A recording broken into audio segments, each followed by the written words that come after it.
How many sessions are required for the magnetic tattoo removal?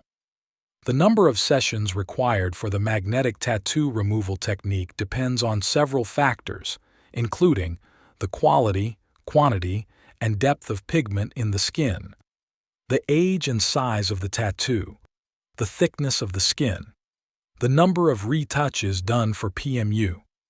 Healing time for scarring and damaged skin resulting from laser and other invasive techniques tends to be considerably longer than usual.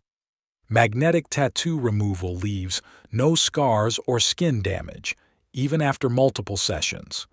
With over 5,000 satisfied clients, it has proven its scar-free effectiveness. While laser tattoo removal, on the other hand, necessitates a minimum 2-month gap between sessions. The healing time for other non-laser tattoo removal methods takes 2 to 3 months.